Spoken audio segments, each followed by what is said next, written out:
welcome to the How to Learn Anything course from Plato University, where you're going to learn the science-based tools of pro learners to accelerate your learning, remember more, and master any hard skills. These are the secret techniques they didn't tell you in school. If you're passionate about changing your life with learning, join us at plato.university to get exclusive content with every lesson. I'm your learning guide, Brandon Stover, and let's get started. Okay, one of the most important things that you can do in creating your learning plan is scheduling when you're actually going to engage in your learning sessions. If you're anything like me, if it doesn't get put on the calendar, it usually doesn't get done. We have a million things in our lives that are trying to pull us in every which way and direction. And so without actually setting out some blocks of time for you to engage in your learning, it's very unlikely that you're going to take the amount of time that you need in order to fully master a skill. Now, what kind of time are we trying to schedule in? Well, what we're trying to do is set aside enough time in each one of our learning blocks so that we can engage in something called deep work. This concept of deep work was made popular by Cal Newport. Deep work is a period of intense focus. It's that hard and important intellectual work that we do during long, uninterrupted periods of time. It's a period where you have no distractions and you're concentrated on a task and you push your cognitive abilities to their limit. It's in direct opposition of shallow work. According to Cal Newport, shallow work is something that is not very demanding on our brains. It's the type of task you can do in a semi-distracted state. For example, organizing books or cleaning or washing the dishes. These are all examples of shallow work. It's less engaged. But when we're engaging in learning, we want to engage in that deep work. We have to set aside time in our schedule to allow room for that to actually happen. And there's two reasons why this is very important. The first is it's going to help you avoid procrastination, and the second, it's going to help you create good learning habits. So let's dive a little deeper into each one of those. Something that often blocks us from learning a skill or a concept that we want is procrastination, a failure to actually get started with learning. Instead of doing the thing that you're supposed to do, you work on something else or slack off. For some people, procrastination is the constant state of their lives, running away from one task to another until deadlines force them to focus and then having to struggle to get the job done on time. Other people struggle with more acute forms of procrastination that manifest themselves with particular kinds of tasks. Now, why do we procrastinate? Well, the simple answer is, at some level, there's a craving that drives you to do something else. There's an aversion to doing the task itself, or maybe both in some cases. And in order to stop this, you have to recognize when you're procrastinating, because oftentimes it's unconscious. You may be thinking that you're taking a much needed break or just having fun because life isn't all about work.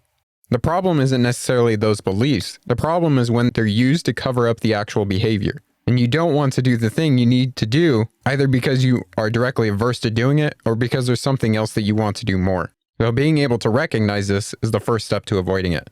However, some other things that you can do to avoid procrastination is one, to increase your motivation. So go back a couple lessons ago when we were explaining why we're engaging in our learning and remind yourself of why you wanted to learn this thing. Start tapping into both those internal and external motivators, and that will help you get over the hump of procrastination. But the other thing that we can do, and that's what we're specifically focusing on here today, is actually scheduling out time for ourselves and setting up systems so that we avoid ever coming to procrastination in the first place. By having actual time set aside, there's not going to be something else that draws your attention. So you're less likely to procrastinate. Now, the second reason scheduling time is important is because it's going to create good learning habits. And this goes hand in hand with having self-discipline.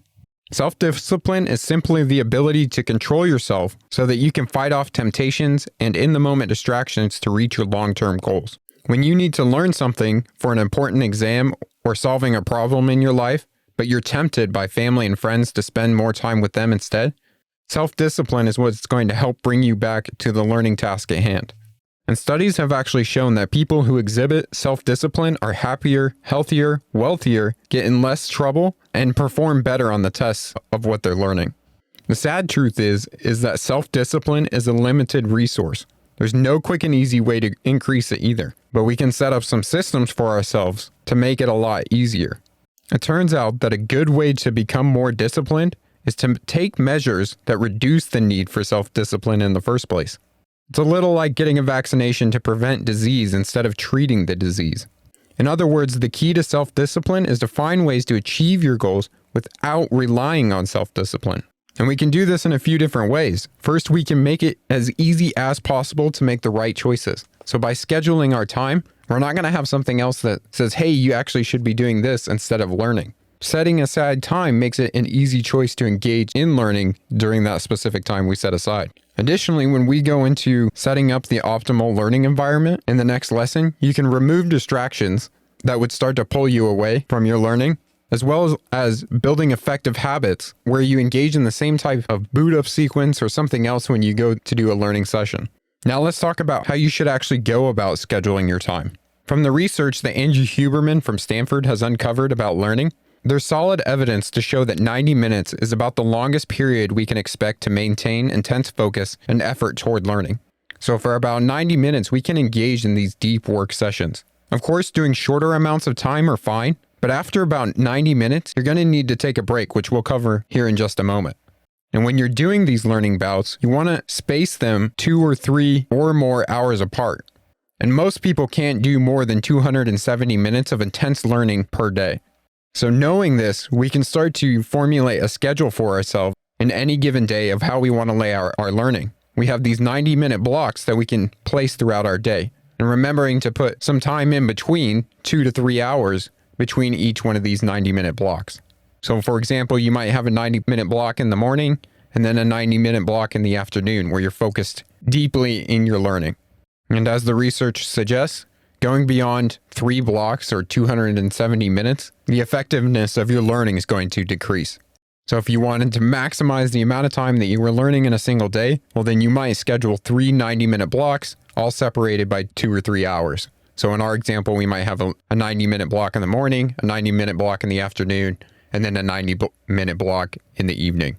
Now, having this break or rest period in between learning sessions is very important because your brain is actually working through the content that you just learned during these rest periods. See, when you have a too prolonged a focus, it doesn't give your brain enough time to offload the new material you're learning into long-term memory. So your studying becomes less effective. In addition, specific areas of the brain can tire when you use them for too long, something known as cognitive exhaustion. Now, even within your little 90-minute block of learning, you can actually break this down into even smaller chunks using something called the Pomodoro technique, something we'll cover more in depth later in the course, but it's this idea of creating a session of about 25 minutes where you're focused intently on learning, and then you have a 5-minute break. And short 5 to 10 minute breaks involving complete mental relaxation, so that means no internet, no texting, no reading, just kind of chilling and letting your brain rest for a second. This is the best for enhancing what you've already learned, because the new information can settle without interference. Now, breaks that involve something physical, like going for a walk, or just even getting up to get a glass of water, are a good idea as well. Part of the reason that breaks where you move around may be so valuable may simply be that you're not thinking so much. Another reason is that the movement and exercises themselves are helpful for the learning process. So now we've broken down our day into having some 90-minute learning blocks in our schedule, and we can break down those 90-minute learning blocks into 3 Pomodoro cycles, where we're studying intently for 25 minutes, have a 5-minute break, and then continuing another 2 cycles to make up our full 90 minutes. Now, I'm just giving you an example based on the research of what may work best. Of course, you extending or shortening these amount of times to what works best for you is obviously encouraged. Just because you don't have 90 minutes to set aside doesn't mean I don't want you engaging in learning.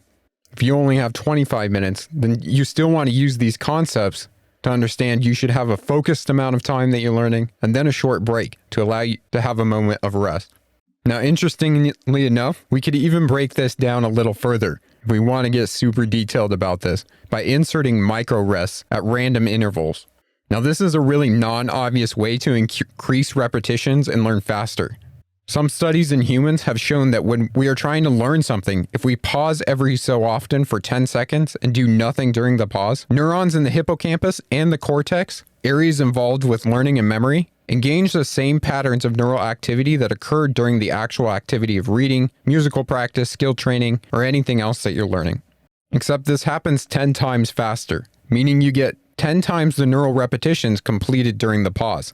And these gap effects are similar to what happens in deep sleep. So the big takeaway with these micro rest intervals is to randomly introduce just 10-second pauses during your learning, maybe doing 1 pause every 2 to 3 minutes. Now, the other important part about scheduling is it's going to give you a defined end time for your learning session.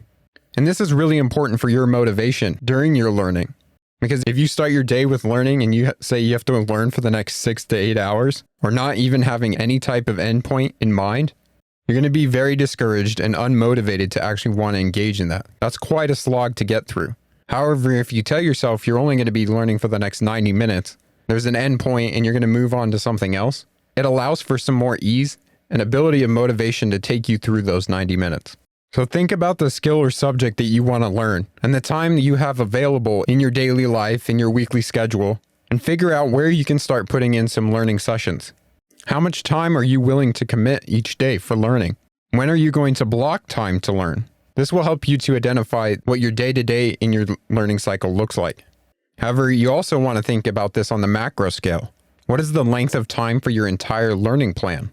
Are you going to focus the next 6 months on learning how to code? By knowing this, you can start to work backwards. Knowing that you want to learn a certain skill set within the next 6 months, you can begin breaking that down by each month and each week, and you will see how many learning sessions you need to actually have learned coding by the end of that 6 months. Once you've identified the length of time for your learning plan, how much time you're willing to commit, and when in your schedule these learning sessions will be able to fit, then the next step you need to do is actually put it in your calendar. Whether that's a paper calendar or you use something like Google Calendar, put it in there so it actually happens. And then the last step, and probably the most important, is do a pilot week and see how it goes. Is this actually jiving and working well with your schedule? Do you need more time or maybe less time? Figure out how it works for you and then adjust accordingly. Again, we want you to keep engaging and learning. So if you're making a schedule that you can't actually stick to, then adjust it as needed so that you can actually engage in these learning sessions. All right, for our activity today, what I want you to do is take some time to actually look at your schedule and see when you'll have time for learning. Begin to start to plan out some blocks for yourself, even for this course that we're taking right now, and begin to schedule that into your calendar. Thank you for taking the How to Learn Anything course. To get everything you need to become a pro learner, including advanced resources, personal coaching, and a community of passionate learners just like you, then visit plato.university/courses/learning and join us for free. Again, that's plato.university/courses/learning. This course was produced by Plato University, where students turn passions into purpose and learn skills to change the world. Learn more at plato.university.